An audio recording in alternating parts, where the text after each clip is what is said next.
If you enjoy going to Thailand, then I don't think today's video is relevant for you. You are past the point of no return already. And really this video is for the naysayers, those who say Thailand is the plan B for anyone who has failed in life. You only go to Thailand because you don't have money. You use Thailand as a cop-out because you can't get women at home. There's something fundamentally wrong with you if you need to go to Thailand. And me refuting those arguments is not going to do much. Instead, I decided to bring on someone who seems to have all the options available to him, yet still chooses Asia and specifically Thailand over any Western country. A guy who decides to engage with working girls, even though he could easily attract girls for free or at least attract them through other means such as displaying wealth. I asked him if he was willing to share his perspective in regards to Thai women, traveling, alternative relationships, and this is what he said. So without further ado, here's the man. Yo soy Anthony Hughes. Melissa, right now is the right time because it doesn't matter where you are along the path of your debt issues. Are you ready? Let us see your hands up!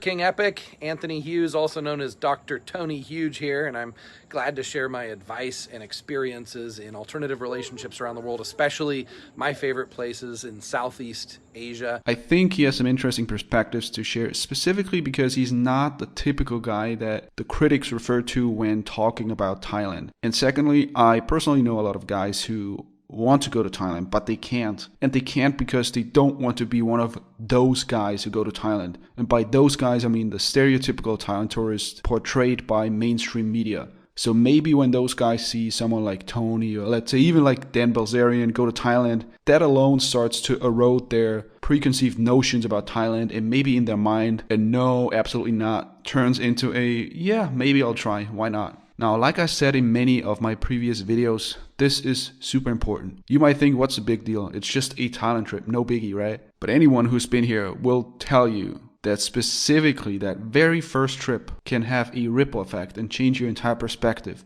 in regards to life and women. So really my goal is to push as many guys as possible to take that very first trip.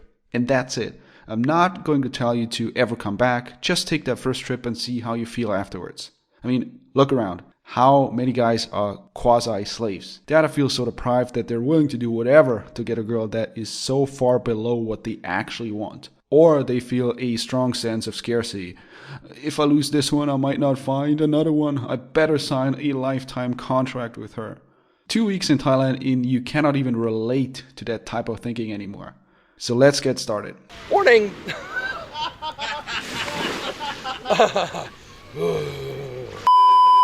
Warning, this video is for educational, entertainment purposes only. This is not medical or legal advice. Don't do anything we do. We're crazy people. No ladyboys were harmed in the making of this video. So a common criticism is that paying for it, whatever it entails, is only for losers and it doesn't feel like the real deal. Now, I always respond by saying that you pay either way, time, money, or both. The girl that wants dinner then hooks up with you is no different than the girl that asks for 1,000 baht doing the same thing. What are your thoughts? All my friends say that before they get involved with one of these working girls, and then it changes their life, and then it's hard for them to go back to any other type of relationship. So anybody who's saying that, it's almost always out of just pure ignorance and fear of trying something different, because I've seen so many people go through the complete 180 degrees on their beliefs on that. Now, also consider that I feel like I'm getting totally raped in America if I start spending a lot of money on a girl, especially a lot of these young girls, that it's almost like a competition to them. How much attention can I get from a guy? How much money can I get out of a guy? You know, I mean, there's all types of girls, I know, but when you take like the young, hot girls, that's what it's kind of like in America. And it can be really expensive. But in Asia, it costs so little money. To me, I look at the dollars and cents. I actually look, how much does this woman cost me and how much does this woman provide for me? And in Asia, I've always gotten more for my money or more for my energy. In America also, you have to put a lot of energy into women, time, energy, thought. And in Southeast Asia, the women put in the time, energy, and thought. They're the ones taking care of the man. Talking about paying for girls. How would you say has this impacted your life in regards to, let's say, productivity, quality of life, compared to having a normal girlfriend? How would you say that the experience is different?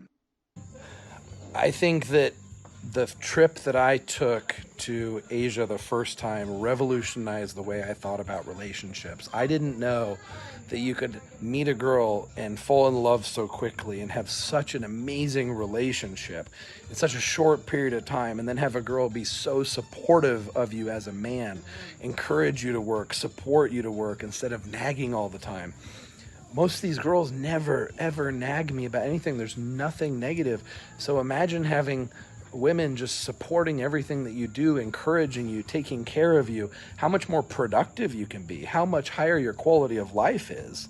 So that's when it's very difficult for me to go back to America or any Western civilization or any other type of relationship, because I am an extremely productive person who demands a very high quality of life, and it requires that I have the women basically worship me and be on my schedule, and the relationship be about me, not about them. And that's not in a selfish way. That's what the women want. That's what the women are trained for. That's what their culture is, and that's why that culture is just better suited for my lifestyle. Another criticism is that this is all exploitation, right? We're exploiting the girls, and they are being exploited to work in the bars. They are forced to work there. Well, here's the tough thing is a lot of the girls really love working in the bar, and you need to establish this early on in the relationship, because you might meet a girl and be in love with her and she's going to spend all of her time with you when you're with her. But if you do want her to still be yours when you're not with her, if you don't want her to work in the bar anymore, you got to make sure she doesn't love working in the bar so much that she loves spending time or being exclusive with you, even when you're not there, to be exclusive to you when she's not in the bar. But it's been my experience that these girls love their job so much because they have so much camaraderie and so much fun with their coworkers, with the other girls, that they want to go back to the bar. Heck, Lisa, for example, she was exclusive with me, but she would go to the bar every day. She'd want to go to the bar just to hang out and say hi to her friends, because she always missed them, and that was fine. She'd only go for 30 minutes, maybe 30 minutes twice a day, but it's hard to peel some of the girls away from the bar. Now, my preference and the type of the girls that I usually like are the girls that are usually much more independent. They don't have such a need for the relationship with the bar or the other girls from the bar. All right. So now the question is, if you could go back in time, would you have started traveling to Asia, possibly to have these types of relationship arrangements sooner? So for myself, it was probably better for my personal development to struggle through until age 30, until I found the solution to the relationship problem being Southeast Asian women. But for most men, I don't think they should suffer that much, because they're going to get locked down. See, I always knew that there must be something better. I was always trying to better my relationships, and that's when I landed at age 30, before I first experienced Asia, at having 7 different girlfriends all committed to me and rotating between days of the week. And so I always thought, oh, it could get better, and it could get better, and keep working on it and chasing it. But a lot of men are going to settle. A lot of men are going to get married and be miserable the rest of their life under the control of a woman who doesn't respect them, who controls their money, and who entraps them into a financial and emotional situation that pretty much destroys their life, which is what happens to most American men. So for them, I'd say, and especially any man who's considering getting married to an American woman, you should really get outside of America and see what it feels like to be treated and respected and embraced and loved as a man by a woman who loves being respected and loved as a woman. That polarity is very hard to find in America. In America, the roles between men and women are so meshed together.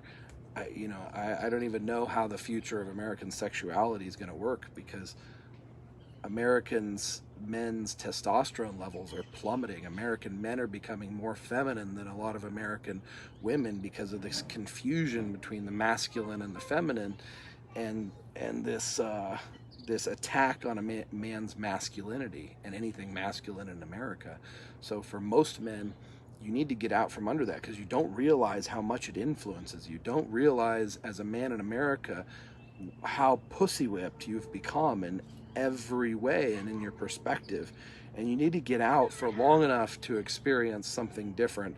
And you need to do it as soon as possible before you get trapped financially or emotionally into a situation that you'll regret the rest of your life when you do find out later that there's alternative types of relationships that better suited your quality of life. So now I'm curious, what was your worst experience with a Thai freelancer slash bar girl? Any newbie mistakes that you can think of? You know, like you overpaid or you mistakenly took home a ladyboy, something along those lines. You asked me what newbie mistakes I made or what mistakes that I've learned from. I wrote down 10 just off the top of my head, which means that there's thousands of stories deeper in my head. If your fans want to know more of these stories, more details on any one of these stories, or more stories in general of what I've learned from and what my experiences are, I'd be glad to share them if I have more time to do that. I'll go down the list really quick.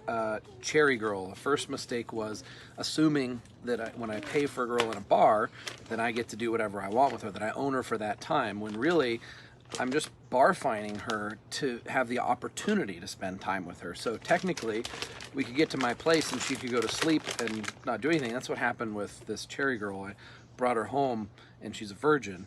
And I assume we're going to have sex, but no, we're not having sex. She's a virgin and she has no intention of having sex. So what I did was I bought the time. You know, she spent the night with me, but there was no way in heck that she was ready. 18 years old, she was not emotionally ready to have sex, and I did not force her. And it would have been very bad to force her. And so from that, I learned that when you're buying a girl in a bar or something like that, it is not a sex slave situation. In any situation that I've ever seen, it's always you're just buying the time, and then it's up to you and the girl consensually what to decide to do at that time. So the learning lesson there is make sure, use the opportunity of spending the time with the girl in the bar or wherever the setting you meet her in to establish what the expectations are. Make sure you know. Don't just pick a girl because she's hot and then assume she's going to do what you want her to do, because you might just be disappointed. Number 2 was friends falling in love with working girls and then stalking. And I say this is not mine. This is what I witnessed with my friend. He falls in love with this girl, and then he assumes that she's going to be faithful to him the rest of his life when she works in a bar and her job is to entertain men. And then he's getting upset over the next couple months because he's checking her Facebook and her Instagram and her email and everything else. And oh my God, she's hanging out with a different guy. Of course she is. She's a freaking working girl. Who do you think you fell in love with? Number 3 is Pattaya weekend, girlfriend asking for money. On my first tour of Asia for the sex tour, I should have known, but my tour guide introduced my group of friends to a group of hot girls, and it was on right away. The chemistry was there. We started having fun. It was a full-blown party weekend. Never for a second did I think that these were working girls. You could not have said anything to convince me. I never would have believed you. This was natural, organic love, the best relationship weekend of me and my 2 friends' lives. And at the very end, the girl puts her hand out like this, and I'm like, what does that mean? I'm saying goodbye. You know, I'm leaving town, and she's putting her hand out. I hope that doesn't mean money. It meant money. And it didn't cost very much. I think the whole week, it was 3 days, $30 a day, so $90 for the whole weekend with really hot girls. And looking back, that was also an extremely good price.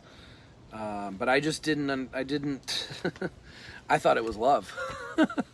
So there's the naivety. You have to go through that. But then at the end, I understood it. And then I was actually okay with it. And I was like, you know what? I like this style. If I could have this for $90 a weekend, 3-day best relationships of my life weekends, I would do it every weekend. And yeah, that's exactly what I, but my friend was extremely offended. He has a huge ego about women and women liking him, and he thought it was love, and when she asked for money, it just crushed him. I mean, I don't think he ever fully recovered from that. I think that was a lifelong traumatic event for him. Next was the Nana Ladyboy Bar. So my friend and I go into the Ladyboy Bar. We didn't know it's a Ladyboy Bar, and these girls were amazing, and you know, not all of them were hot, but the two that sat with my friend and I were just smoking hot. In fact, mine was one of the hottest girls I've ever seen in my entire life. And not just physically hot, but like the way that she acted was so sexy and on point. She knew every trigger on how to turn me on. And my friend next to me tells me, after I've already decided I'm definitely sleeping with this girl, that it's a ladyboy, and I didn't believe him. And he finally pulled me away. That was before I was ready for a ladyboy experience, but that experience changed my perception about ladyboys forever. Like, that was because even though I didn't sleep with her or do anything with her, I got tricked. I was like, this is the girl, this is the most beautiful, most sexy girl I've ever met in my entire life. And then for her to turn out to be a ladyboy, I mean, talk about rocking your world and your perception. The next one was a ladyboy I actually did go through with. Again, another ladyboy, was one of the hottest girls I'd ever seen, one of the most sexy, knew every trigger, the best dancer, a wing woman that was bringing other girls in to party with me, and just gave me some of the best nights of my life. And she wouldn't sleep with me. She kept saying she was on her period, so she kept giving me blowjobs, and they were, again, some of the best blowjobs I ever had too. And then finally it was, my friend actually knew this was a ladyboy and then told me it was a ladyboy, and I was like, no way, I don't believe it, I don't believe it. So that night then I pushed really harder for sex, and I found out, yep, full on ladyboy. So that's the end, but only as far as YouTube is concerned. About 90% of the footage I can't possibly put on YouTube. This is Tony inside Gogo Bars, etc. So I've put all the additional content on my website. If you go to kingepic.com/Tony, you can find that plus additional questions for Tony, which I didn't include in this video.